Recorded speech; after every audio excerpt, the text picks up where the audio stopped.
میری طرف سے آپ سب کو بہت بہت عید مبارک۔ اللہ پاک ہم سب کو خوشیوں بھری پرسکون عید عطا فرمائے، ہمارے وطن پر اپنا کرم کرے اور ہم سب کو ہدایت دے کہ ہم حق کا سچ کا ساتھ دے سکیں۔ آج جو کہانی میں آپ کے لیے لے کر آئی ہوں اس کا عنوان ہے آدم خور پجاری۔ یہ کہانی حیرت کدہ سیریز کی ہے، لیکن اسے شکاریات کی کہانی بھی کہا جا سکتا ہے۔ اس کے مصنف ہیں راؤ رستم علی خان۔ نومبر کا پہلا دن تھا اور موسم صبح ہی سے ابر آلود تھا۔ سردی دھیرے دھیرے بڑھ رہی تھی۔ ہیبت ناک جنگل میں ایک نوجوان حسین عورت کی سربریدہ لاش پڑی تھی۔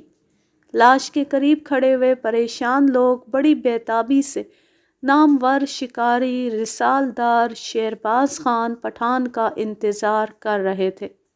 یکا گھوڑے کے ٹاپوں کی آواز فضا میں گونجی اور پھر دیکھتے ہی دیکھتے شیرباز خان نے گھوڑے سے اتر کر لاش کا جائزہ لیا تو وہ ایک دم پریشان ہو گیا۔ چند لمحے بعد اس نے اپنی جیب سے رومال نکالا اور پھر اپنے چہرے کی گرد پونچھتے ہوئے بولا، یہ شیر کا کام نہیں ہے، ران کا گوشت کسی نے خنجر سے تراشا ہے۔ اس بدقسمت عورت کی موت کس طرح واقع ہوئی اور سر کہاں گیا؟ یہ عقل حیران کرنے والا پریشان کن معاملہ ہے۔ شیرباز خان خاموش ہو گیا تو جاٹ نمبردار نہال چند نے بتایا کہ اس سے قبل اس علاقے میں 15 انسانوں کو اسی پراسرار موت کا شکار بنایا جا چکا ہے۔ شیرباز خان کے لب ہلے ہی تھے کہ سامنے سے ایک آدمی نے آ کر روتے ہوئے کہا کہ ابھی کچھ دیر پہلی آدم خور میرے بھائی رملو بھیل کو اٹھا کر لے گیا ہے، پہاڑ کے دامن میں اس کی لاش پڑی ہے۔ یہ سنتی ہی شیرباز خان اور نہال چند تمام لوگوں کو وہیں چھوڑ کر رملو بھیل کے بھائی کے ہمراہ پہاڑ کی طرف چل دیے۔ کچھ دیر چلنے کے بعد آسمان سے باتیں کرتے خوفناک پہاڑوں کے بیچ دریائے چرمتی کی طوفانی لہروں کا بھیانک شور سنائی دیا۔ وہ بھان پورہ کے قریب ایوا گھاٹی پہنچے جہاں سے دریائے چرمتی نکلتا ہے۔ یہ اس قدر ہولناک مقام ہے، اگر کمزور دل انسان اسے ایک نظر دیکھ لے تو کلیجہ پھٹ کر اسی جگہ ڈھیر ہو جائے۔ وہ گنبد نما سیاہ رنگ کے فلک بوس پہاڑوں کے درمیان تاریک گھاٹی میں پہاڑ کے اوپر سے پانی اس زور سے گرتا ہے کہ اگر چنگاڑتے پانی کے سامنے بیک وقت 1 درجن ہاتھی آ جائیں تو دریا کے طوفان خیز بھنور میں ان کا کھوج نہیں مل سکتا۔ سورج غروب ہوا، بادل چھٹ گئے۔ وہ ایوا گھاٹی سے آگے بڑھے تو چاند نکل آیا۔ دریا کے کنارے سینہ تانے کھڑے پہاڑوں پر اگا ہوا گھاس چاند کی حسین چاندنی میں سبز مخمل کے فرش کی مانند چمک رہا تھا۔ اس چمکتے مخملی فرش کے بیچ آبشاروں کا بہتا ہوا سفید پانی پہاڑ کی جڑ سے ملحق ایک جھیل میں گر کر عجیب منظر پیش کر رہا تھا۔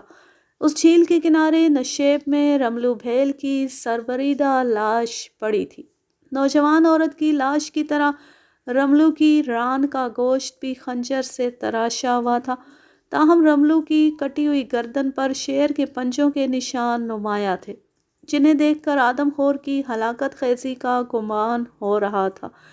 یک قریب کھڑے سرکنڈوں میں شیر اس زور سے دھاڑا کہ پہاڑ لرز اٹھے۔ وہ جلدی سے درخت پر چڑھ گئے۔ شیر سرکنڈوں سے نکل کر بھیل کی طرف بڑھا۔ اس نے اچٹتی سی نگاہ رملو بھیل کی لاش پر ڈالی اور پھر لاپرواہی سے چل دیا۔ اچانک اس نے مڑ کر دیکھا تو شیر کی نظر درخت پر بیٹھے ہوئے شکاریوں پر پڑی، تو وہ فاتحانہ انداز میں پیڑ کی طرف چلا۔ ماند شیرباز خان کی رائفل نے شعلہ اگلا، گولی شیر کی پیشانی کو چیرتی دور نکل گئی۔ غضبناک شیر غصے سے اچھلا اور درخت سے ٹکرا کر جھیل میں جا گرا۔ وہ سرعت سے پانی سے نکل کر غصے میں غرایا۔ شیرباز خان اور نہال چند کی رائفلوں سے ایک ساتھ 2 گولیاں نکلی، لیکن تجربے کار درندہ فوراً زمین پر لیٹ گیا۔ چاند کی چاندنی میں دونوں گولیاں شیر کے اوپر سے سنسناتی ہوئی پہاڑ سے جا ٹکرائی۔ شیر نے جست لگائی تو وہ جھاڑیوں میں جا پڑا۔ وہ زور سے گرجا، گرج کی مہیب آواز سے پہاڑ گونج اٹھے۔ اس کے بعد چاروں طرف ہولناک سناٹا چھا گیا۔ ایسا محسوس ہو رہا تھا کہ شیر گولی چلانے والوں سے انتقام لینے کی فکر میں جھاڑیوں میں دم سادے پڑا ہے۔ شیرباز خان شیر کے انتظار میں رائفل تانے درخت پر تیار بیٹھا تھا کہ جھاڑیوں سے نکلتی ہی شوٹ کر دوں گا۔ اسی کشمکش میں چاند چھپ گیا، ہر طرف خوفناک اندھیرا پھیل گیا اور گیدڑوں کی ہو ہو نے آسمان سر پر اٹھا لیا۔ دن نکلا۔ شیرباز خان اور نہال چند نے درخت سے اتر کر شیر کو تلاش کیا تو وہ غائب تھا۔ وہ لوٹ کر رملو بھیل کی لاش پر آئے۔ دن کی روشنی میں رملو کی گردن سے ٹپکتا ہوا خون کا نشان جھیل کے کنارے آگے بڑھتا ہوا صاف نظر آ رہا تھا، لیکن انسانی لہو کے ساتھ کسی درندے کے قدموں کے نشان نہیں تھے۔ نہال چند نے کہا کہ جس آدم خور نے رملو کو ہلاک کیا ہے وہ اس کا سر منہ میں دبائے گھاس کے اوپر سے گزرا ہے، اور جب اس نے مڑ کر ادھر ادھر دیکھا تو جھیل کے کنارے گیلی مٹی پر خون کا نشان بنتا چلا گیا ہے۔ شیرباز خان نے نہال چند کے دلائل کو رد کرتے ہوئے کہا کہ رملو بھیل اور دوسرے انسان کی موت اس قدر سنسنی خیز ہے کہ اس موضوع پر سوچنا اپنے ذہن کو پامال کرنا ہے۔ ان بھیانک حادثات کے جرائم سے پولیس ہی پردہ اٹھا سکتی ہے۔ ایک شکاری ہونے کی حیثیت سے مجھے یہ کہنے میں کوئی عار نہیں کہ تمام لوگوں کو ایک ہی طریقے سے مار ڈالنا آدم خور کا کام نہیں ہے، اور جس شیر کو ہم نے زخمی کیا اس نے رملو کی لاش کو دیکھنا تک گوارا نہیں کیا۔ شیر جنگل کا شہنشاہ ہے، وہ بغیر شکار کیے مردہ گوشت کھانا اپنی توہین تصور کرتا ہے۔ ہاں البتہ ایک شیر دوسرے شیر کا شکار چھین کر کھانا اپنی مردانگی سمجھتا ہے۔ رملو کی لاش سے شیر کی بے نیازی نے ثابت کر دیا کہ رملو کو آدم خور نے ہلاک نہیں کیا۔ نہال چند بولا، خان صاحب آپ کا خیال درست ہے، زخمی شیر سے نمٹ کر ہمیں پولیس سے رجوع کرنا چاہیے، لیکن ایک گھائل شیر کو اس کے حال پر چھوڑ دینا بہت سے اور انسانوں کو موت کی بھیٹ چڑھانا ہے۔ جواب میں شیرباز نے کہا، زخمی شیر کو تلاش کر کے موت کے گھاٹ اتارنا ہمارا فرض ہے۔ وہ زخمی شیر کے خون کے نشان کے ساتھ ساتھ چل پڑے۔ لہو کا نشان جھیل کے ساتھ ساتھ کئی میل دور نکل گیا۔ آگے بڑھے تو کھڑے پہاڑ کی عمودی چٹان نے راستہ روک کر جھیل کا وجود ختم کر دیا۔ وہ پہاڑ پر چڑھے، بڑا ہولناک منظر تھا۔ دو پہاڑوں کے درمیان دریا کی طوفانی لہروں میں بڑے بڑے درخت اور پتھر خس و خاشاک کی مانند بہے جا رہے تھے۔ وہیں چشمے کے قریب پڑے ہوئے لہو کے نشان سے پتہ چلا کہ زخمی شیر چشمے پر پانی پی کر آگے گیا ہے۔ وہ خون کے نشان کے ساتھ پہاڑ سے نیچے اترے تو اس جگہ پہاڑ کے دامن میں ایک بہت بڑا قبرستان اور اس کے قریب ہی مرگھٹ تھا۔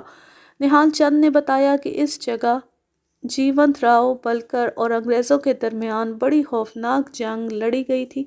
یہ اس خون ریز معرکے میں مرنے والے مسلمانوں کی قبریں ہیں، اور دیکھنا جو دائیں جانب گنبد ہے، اس مقام پر جیونت راؤ بلکر کو جلایا گیا تھا۔ وہ جنگی قبرستان سے باہر نکلے تو آگے ایسا ہیبت ناک جنگل آیا کہ اس میں داخل ہوتی ان پر وحشت طاری ہو گئی۔ اس ڈراؤنے جنگل میں آسمان سے باتیں کرتے اتنے بڑے بڑے درخت تھے کہ دیکھنے سے پہلے ان کی بلندی کا تصور نہیں کیا جا سکتا تھا، اور ان فلک سے ملے پیڑوں پر جو امر بیل پھیلی ہوئی تھی، اس بیل پر بے شمار بندر بیٹھے ہوئے خر خر کر رہے تھے۔ ان درختوں کے بیچ پہاڑی پر قلعہ نما ایک انتہائی بھیانک، سنسان اور ویران محل تھا، جس کے آئینی دروازے پر بہت بڑا تالا لگا ہوا تھا۔ وہ اس قدر تھک چکے تھے کہ آگے سفر جاری رکھنا دشوار ہو گیا۔ وہ ناچار اس محل کے دروازے پر بیٹھ گئے۔ نہال چند نے کہا کہ یہ محل جیونت راؤ نے قلعے کے طور پر استعمال کرنے کے لیے بنایا تھا۔ یہ عرصہ دراز سے ویران پڑا ہے۔ اس کے اندر داخل ہونے کے خیال ہی سے بڑے بڑے دل گردے کا انسان بھی کانپ اٹھتا ہے، چونکہ اب یہ جنگ میں کام آنے والے سپاہیوں کی روحوں کا مسکن ہے۔ اس جگہ رات کے سناٹے میں بدروحیں جو کھیل کھیلتی ہیں، اس کے تصور ہی سے کلیجہ لرز اٹھتا ہے۔ بہتر ہے کہ ہم سورج غروب ہونے سے پیشتر اس بھوتوں کے نگر سے دور چلے جائیں۔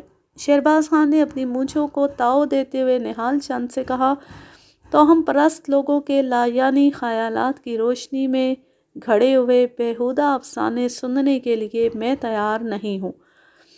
کچھ کہنے کے لیے نہال چند کے لب ہلے ہی تھے کہ چھترے درختوں کے بیچ آسمان پر کونجوں کا غول اڑتا نظر آیا۔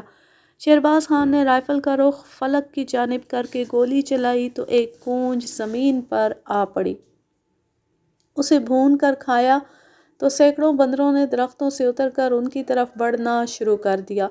نہال چند نے ایک فائر کیا، ایک بندر کا سر دور جا پڑا، باقی بندر خوفزدہ ہو کر درختوں پر چڑھ گئے اور شور مچانا شروع کر دیا۔ کونج کا گوشت کھا کر پیاس لگی تو رملو کا بھائی بھگوانا بھیل چشمے سے پانی لینے پہاڑ کی طرف گیا ہی تھا کہ شیر کی ہولناک گرج سے بھونچال سا آ گیا اور ساتھ ہی بے شمار جنگلی کتوں کے بھونکنے کی کرخت آوازوں سے پہاڑ کانپ اٹھے۔ دفتن بھگوانے کی دلدوز چیخ فضا کا سینہ چیر کر ابھری اور پھر دوسرے لمحے انسانی چیخ درندوں کی خوفناک آوازوں کے بیچ دم توڑ گئی۔ یہ سب کچھ آنن فانن ہوا۔ نہال چند بولا، غضب ہو گیا۔ رملو کا بھائی بھگوانا بھی آدم خور کی خوراک بن گیا۔ شہرباز خان رائفل اٹھا کر کھڑا ہوا تو سامنے زخمی شیر کے خوفناک جبڑوں میں بھگوانا کا سر دبا ہوا دیکھ کر بوکھلا گیا۔ آدم خور کے منہ سے باہر زمین پر گھسٹتی ہوئی بھگوانا کی لاش کو جنگلی کتے نوچ نوچ کر کھا رہے تھے۔ شہرباز خان نے نشانہ لینے کے لیے غور سے دیکھا۔ شیر کے منہ میں بھگوانا کا صرف سر تھا اور باقی لاش کتے اسے چھین کر ٹکا بوٹی کر کے نوش کر رہے تھے۔ مان ایک خونخوار کتا اپنے تیز دانتوں سے شیر کی دم کاٹ کر پیچھے ہٹا تو آدم خور کے دو ہتھڑ نے اسے زمین پر لٹا دیا۔ کتے کے مرتے ہی سینکڑوں کتوں نے شیر پر حملہ کر دیا۔ شیر غصے میں دھاڑ کر دو ہتھڑ مارتا تو کئی کتوں کی جان نکل جاتی تھی، لیکن ساتھ ہی مرنے والوں کی جگہ اور کتے لے لیتے تھے۔ شہرباز خان نامور شکاری تھا، مگر شیر اور کتوں کی جنگ کا ایسا بھیانک منظر اس نے اس سے پہلے کبھی نہیں دیکھا تھا۔ لاتعداد کتوں کی لاشیں بکھری پڑی تھیں، لیکن ان کی تعداد میں ذرا برابر کمی نہیں ہوئی تھی، کیونکہ کتوں نے بھونک بھونک کر ہزاروں کتوں کو جمع کر لیا تھا۔ شہرباز خان کو بھگوانا کی ناگہانی موت کا بے حد قلق تھا۔ وہ ہر قیمت پر آدم خور سے انتقام لینا چاہتا تھا، مگر اس کی نظروں کے سامنے ظلم کی جو انوکھی ریل چل رہی تھی وہ اس کے غیر معمولی مناظر کی تاب نہ لا کر اس قدر حواس باختہ تھا کہ اس کی انگلی رائفل کی لبلبی پر حرکت کرنے کی جرأت نہیں کر رہی تھی۔ چند پرجوش کتوں نے برق رفتاری سے حملہ کر کے شیر کی آنکھیں پھوڑ ڈالی۔ اندھا ہونے کے باوجود جنگل کا بادشاہ اپنے وقار کے لیے کتوں کا دیوانہ وار مقابلہ کر رہا تھا۔ بہادر پٹھان کو یہ بات پسند نہیں آئی کہ اس کی نگاہوں کے سامنے کتے شیر کو مار ڈالے۔ یکا یک اس کی رائفل سے گولی نکلی اور شیر پر جھپٹتے کئی کتوں کے پار نکل گئی۔ شیر کا پیچھا چھوڑ کر کتے ادھر ادھر دیکھنے لگے۔ مان آدم خور نے جست لگائی۔ وہ شہرباز خان کے قریب آ گرا، لیکن وہ اندھا ہو چکا تھا، اس لیے شکاریوں پر حملہ کرنے کی پوزیشن میں نہیں تھا۔ شیر کی شکل دیکھتی ہی شہرباز خان کو بھگوانا کی موت کا خیال آیا۔ اسی لمحے اس کی انگلی نے لبلبی پر حرکت کی۔ رائفل کے خوفناک دھماکے کے ساتھ گولی شیر کے سر میں پیوست ہو گئی۔ شیر چکرا کر گرا تو ہزاروں کتوں نے آ کر اسے بھنبوڑنا شروع کر دیا۔ شہرباز خان اور نہال چند کی رائفلوں سے 2 گولیاں نکلی اور کئی کتوں کو موت کی نیند سلاتی گزر گئی۔ کتے شیر کی لاش کو چھوڑ کر شکاریوں پر جھپٹے تو وہ فوراً درخت پر چڑھ گئے اور درخت کے اوپر سے فائرنگ کر کے انہوں نے بہت سے کتوں کو مار ڈالا۔ جس قدر مرتے تھے اس سے 4 گنا اور وہاں آ جاتے تھے۔ جدھر نظر پڑتی تھی کتے ہی کتے دکھائی دے رہے تھے اور ان کے بھونکنے کی خوفناک آواز نے آسمان سر پر اٹھا رکھا تھا۔ اچانک سورج کو سیاہ بادلوں نے اپنی آغوش میں لے لیا اور پھر پلک جھپکتے میں سارا آسمان کالے بادلوں سے ڈھک گیا۔ درخت کے اوپر سے برستی گولیاں کھا کھا کر کتے مر رہے تھے، لیکن جو زندہ تھے ان کے حوصلے میں ذرا برابر کمی نہیں ہوئی تھی۔ حتیٰ کہ شکاریوں کے پاس صرف 2 کارتوس باقی رہ گئے۔ ایسا محسوس ہو رہا تھا کہ کتے ان کا پیچھا نہیں چھوڑیں گے اور وہ بھوک اور پیاس سے تڑپ تڑپ کر ان کے محاصرے میں درخت پر ہی مر جائیں گے۔ لیکن پروردگار کو انہیں زندہ رکھنا منظور تھا۔ یکا یک بادل اس زور سے گرجا کہ پہاڑوں کی گونج سے زمین تھرا گئی اور پھر ساتھ ہی بارش کے ساتھ یالہ باری شروع ہو گئی۔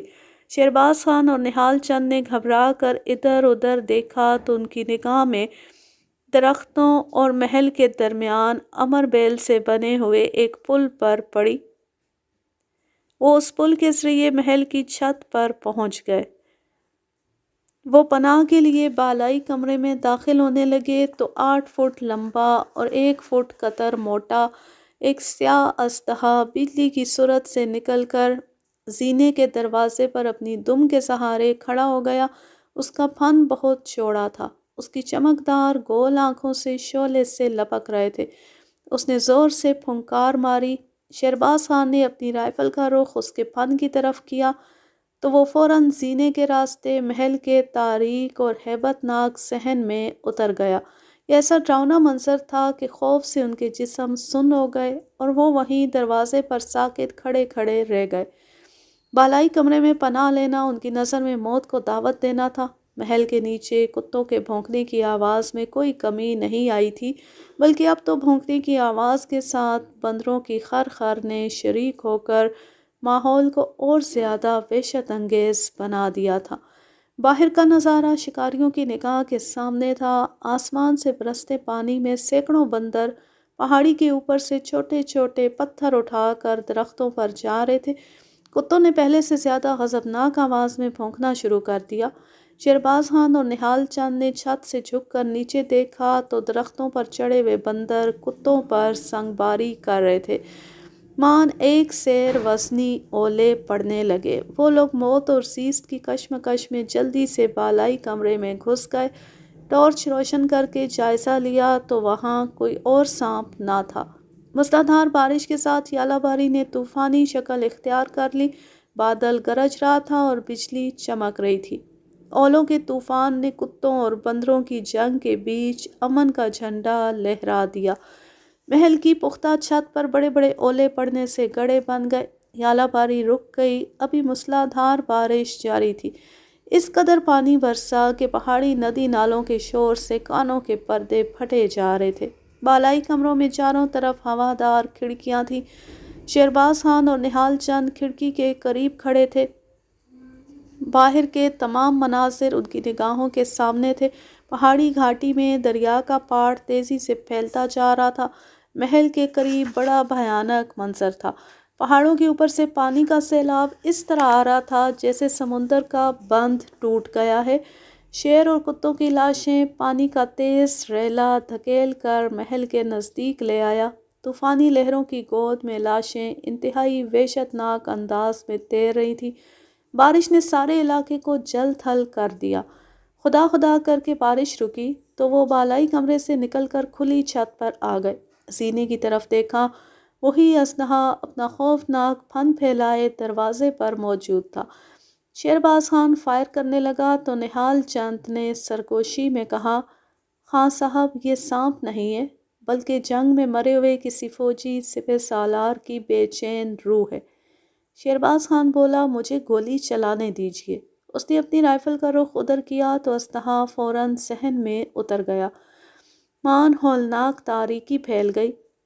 ٹارچ روشن کر کے گھڑی دیکھی تو پتہ چلا کہ بادلوں میں چھپا ہوا چاند غروب ہو چکا ہے۔ ہر طرف خوفناک اندھیرا اور ہیبت ناک سناٹا چھایا ہوا تھا۔ محل میں اژدہے کی موجودگی ان کے لیے سہانے روح بنی ہوئی تھی۔ وہ دونوں رائفل تھامے بیٹھے تھے۔ رات ڈھلتی ساری کائنات پر غنودگی طاری ہو گئی۔ محل ڈراؤنی خاموشی میں ڈوب کر آسیب زدہ بن گیا۔ یکا یک محل کا صحن روشن ہو گیا۔ ہلکے ہلکے نیلگوں شعلے بھڑکنے لگے۔ وہ آسیبی شعلے غائب ہو جاتے اور تھوڑے تھوڑے وقفے سے پھر ابھر آتے تھے۔ ویران محل کے صحن کا پورا منظر ان کے سامنے تھا۔ ابھی صرف ابھی صرف آگ کے شعلے بھڑک رہے تھے، کوئی اور غیر معمولی واقعہ پیش نہیں آیا تھا کہ دفتن کسی کے زور سے کھانسنے کی آواز نے انہیں دہشت زدہ کر دیا۔ کھانسی کی آواز اس قدر شدید اور کرخ تھی کہ خوف کے مارے ان کے جسم کا رواں رواں لرز گیا۔ ساتھ ہی ہو ہو کی ایک ایسی حیرت انگیز آواز آئی کہ پورا محل گونج اٹھا، اور پھر جلے ہوئے گوشت کی بو نے ان کے ذہن کو ہلا دیا۔ اس کے بعد موت کی سی پراسرار خاموشی طاری ہو گئی۔ نومبر کی آلہ باری کی وجہ سے سردی بڑھ گئی تھی۔ خنکی کی لہر ان کی ریڑھ کی ہڈی میں دوڑ گئی اور ٹھنڈ کے احساس سے دانت بجنے لگے۔ شہرباز خان خوف پر قابو پا کر اٹھا۔ اس نے پھٹی پھٹی آنکھوں سے کمروں کی جانب دیکھا کہ اچانک شعلے مدھم پڑ کر آگ بجھ گئی اور وحشتناک اندھیرا چھا گیا۔ تھوڑی دیر ماحول پر سناٹا چھایا رہا، پھر خراٹے لینے کی مہیب آواز ان کے کانوں سے ٹکرائی تو ڈر کے مارے ان کی شریانوں کا لہو منجمد ہونے لگا۔ اسی لمحے کئی الو بالائی منزل پر اپنی مخصوص ڈراؤنی آواز میں طرح طرح کی بولیاں بولنے لگے۔ نہال چند نے سرگوشی کی، افسوس ہے خان صاحب، آپ نے میرا کہا نہ مانا۔ اس محل میں رہنا موت سے ٹکرانا ہے۔ یہ جو کچھ ہو رہا ہے لہو میں نہائی جنگجو سپاہیوں کی روحوں کا کرشمہ ہے۔ فرنگیوں سے شکست کھانے کے بعد جیونت راؤ اپنی بچی کھچی فوج کے ساتھ اس محل میں قلعہ بند ہو کر لڑ رہا تھا۔ انگریزوں نے اس خوفناک عمارت کا محاصرہ کیا تو ایسی خون ریز جنگ لڑی گئی کہ محل کے ارد گرد خون اور لاشوں کے سوا 1 انچ زمین دکھائی نہیں دیتی تھی۔ رات کے سناٹے میں اس سنسان محل کے قریب سے کوئی انسان گزرنے کا تصور تک بھی نہیں کر سکتا۔ ایک بار بھانپورہ کے 2 شکاریوں نے ہرن شکار کیا۔ بھوک لگی تو وہ محل کے نزدیک ہرن بھون کر کھانے لگے۔ اسی اثناء میں رات ہو گئی۔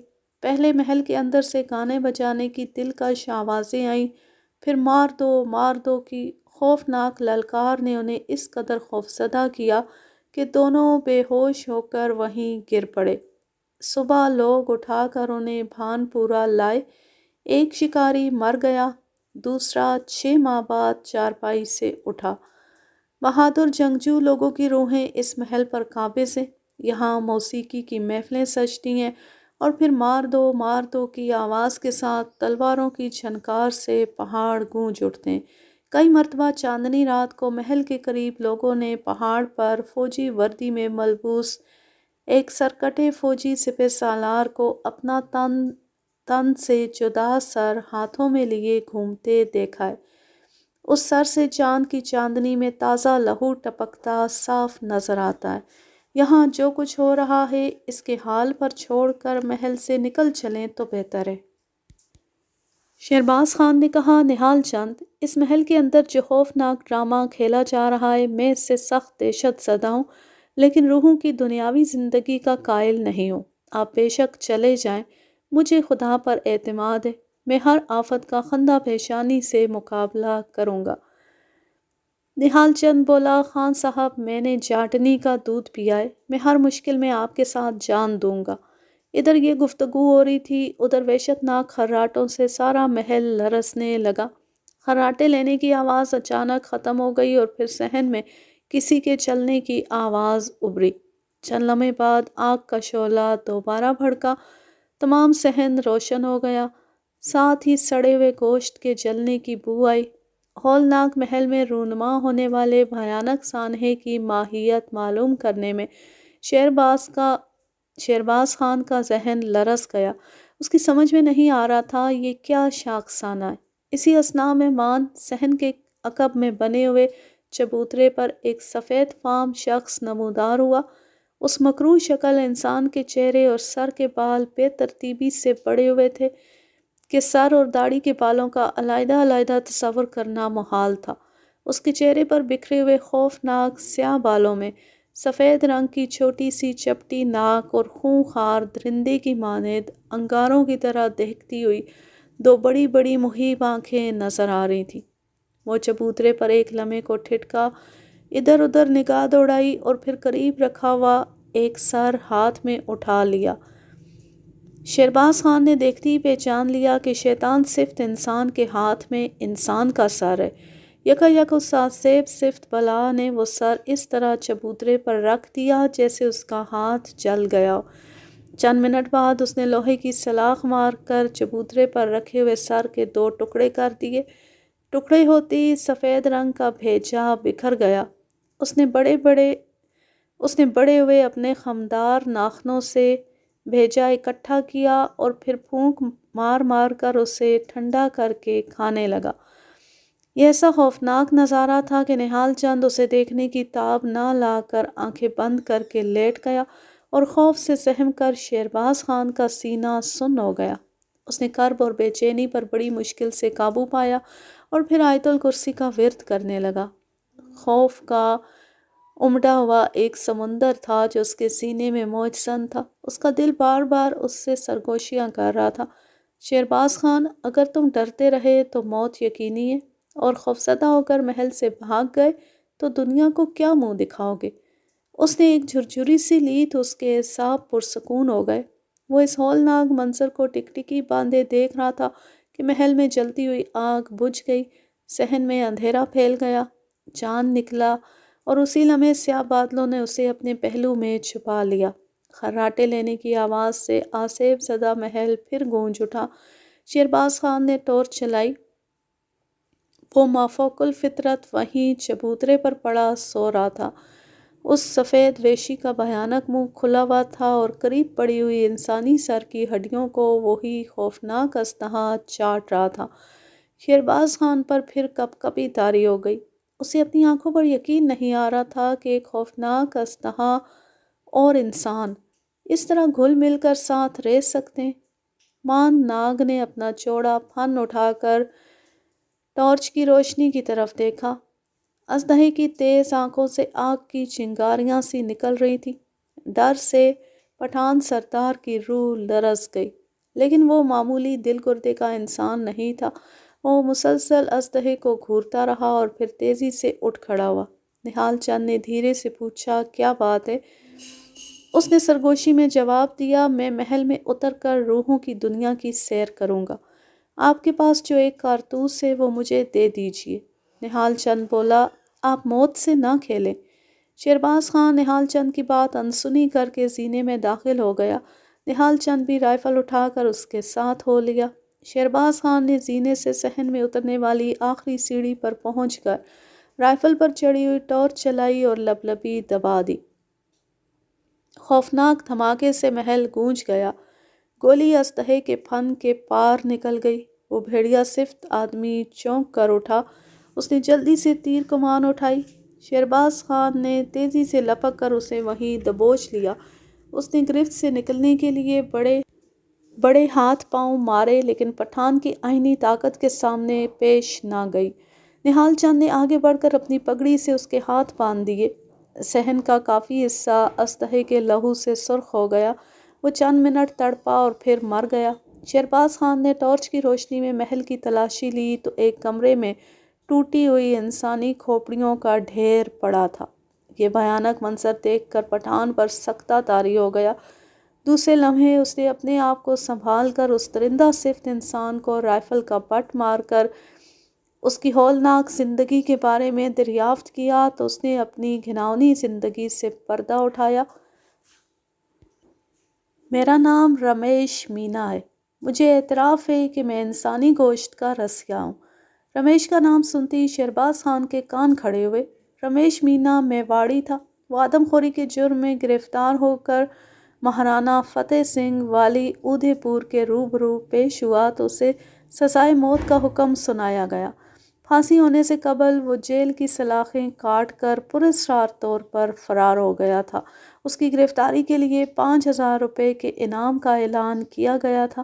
رمیش نے اپنی آدم خوری کے لرزا دینے والے واقعات کی تفصیلات بیان کرتے ہوئے کہا، میں 12 سال کا تھا۔ بنیے کا لڑکا تلسی رام میرے ساتھ کھیلا کرتا تھا۔ ایک دن تلسی رام نے میرے منہ پر مکہ مارا تو میں نے اسے دانتوں سے کاٹ کھایا۔ اس کا لہو زبان پر لگا تو مجھے بڑا مزہ آیا۔ بات آئی گئی ہو گئی۔ میں بڑا ہوا تو ایک مندر کا پجاری بن گیا۔ وہ مندر پہاڑوں کے بیچ ویران جگہ واقع تھا۔ وہاں کھانے کا کوئی انتظام نہ تھا۔ میرے لیے کھانا مندر میں پوجا کرنے والے لوگ اپنے گاؤں سے لے کر آیا کرتے تھے۔ ایک دن ایک عورت کے ساتھ چھوٹا بچہ مندر میں آیا۔ عورت پوجا کر رہی تھی۔ بچہ پاؤں پھسل کر مندر کے تالاب میں ڈوب گیا۔ بچے کی تلاش میں وہ عورت روتی ہوئی مندر سے باہر نکل گئی۔ کئی روز مندر میں پوجا کرنے کوئی انسان نہیں آیا۔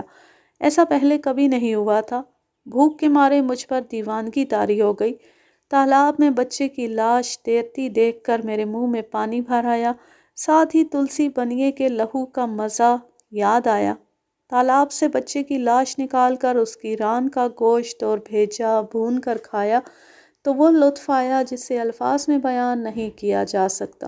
اس کے بعد بہت سے انسانوں کو ہلاک کر کے کھایا تو مندر سے گرفتار ہوا اور پھر جیل کی سلاخ کاٹ کر غائب ہو گیا۔